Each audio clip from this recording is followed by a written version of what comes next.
32017720 é o número do nosso WhatsApp.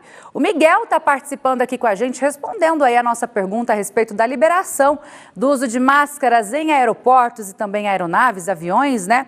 Ele falou que o pessoal da saúde sabe bem o que está fazendo e essa é a opinião do Miguel. Concordo, Miguel. E é sobre saúde agora o nosso assunto. A Secretaria Estadual de Saúde aqui de Goiás está promovendo ações de apoio à campanha de alerta e prevenção ao câncer de intestino.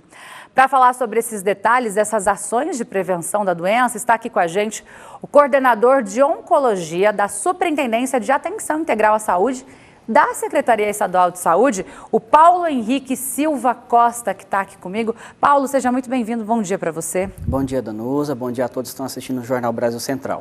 Paulo, assunto esse importante, visto que é um dos tipos de câncer mais comum, né, no país, e recentemente também duas cantoras aí anunciaram que estão com a doença, estão fazendo tratamento, que é o caso da Simone e também da Preta Gil.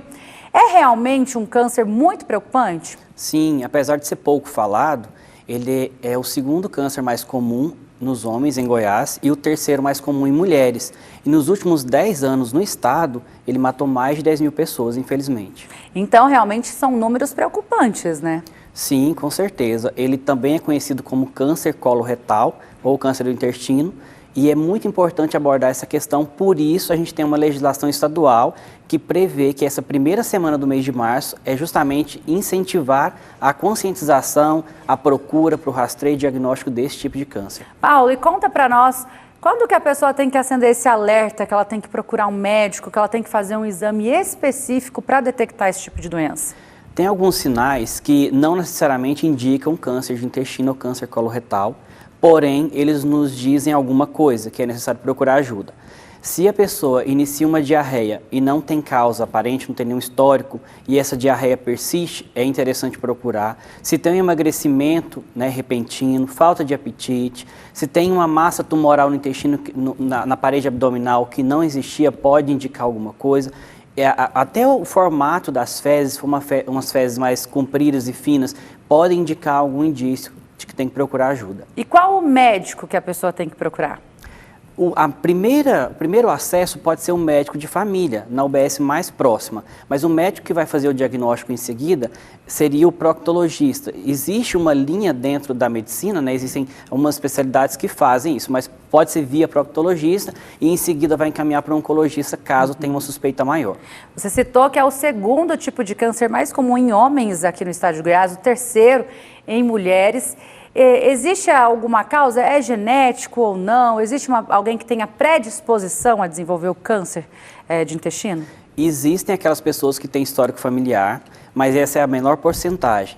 Indícios mostram, algumas pesquisas mostram uma associação aos hábitos de vida mesmo, principalmente os hábitos alimentares que mudaram muito nos últimos anos. E esses hábitos alimentares, maus hábitos alimentares, causam uma predisposição maior a desenvolver esse tipo de câncer. Você acha que é um câncer ainda que existe algum tabu? As pessoas demoram para procurar uma ajuda médica, demoram para desenvolver ali, para perceberem que esse sintoma não é um sintoma comum? Com certeza, além do tabu, é um câncer silencioso, né? Tanto que um dos exames é o exame que faz uma pesquisa de sangue oculto nas fezes. Pode acontecer o sangramento aparente, mas pode acontecer o sangramento oculto. E o tabu maior é pela via de diagnóstico. Então, uma das formas de diagnóstico desse tipo de câncer é através da colonoscopia, que é como se fosse uma endoscopia via retal. Então, existe um tabu enorme sobre essa procura, sobre essa intervenção. Porém, é mais importante se conscientizar, entender que precisa dessa abordagem, mesmo que é uma abordagem que incomoda muitas pessoas, mas que precisa porque o diagnóstico precoce ele aumenta muito a chance de cura. Era exatamente essa a minha pergunta, né? Como que é feito o tratamento? Quais são as chances aí de cura dessa doença? A maioria dos tipos de câncer, se descoberto precocemente, tem mais de 90% de chance de cura. Em Goiás, o tratamento desse tipo de câncer e de outros, eles têm hospitais estratégicos. Existe o tratamento em hospitais estratégicos. Nós temos 4 unidades de alta complexidade em oncologia, um centro de alta complexidade e 3 hospitais estaduais. E só para a gente finalizar, Paulo, a respeito dessa semana de conscientização aí, quais as ações do Estado, o que tem sido feito para reforçar as pessoas a respeito de procurar um médico, gente, de descobrir um câncer no início, de iniciar um tratamento corretamente?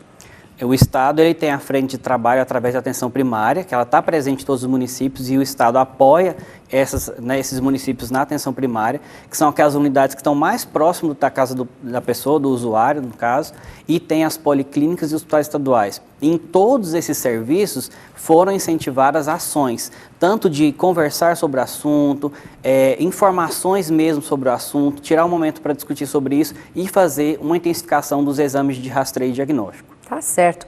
Paulo Henrique Silva Costa, ele que é coordenador de Oncologia da Secretaria Estadual de Saúde aqui de Goiás. Muito obrigada pela participação. Eu que agradeço. Bom dia para você. Bom dia.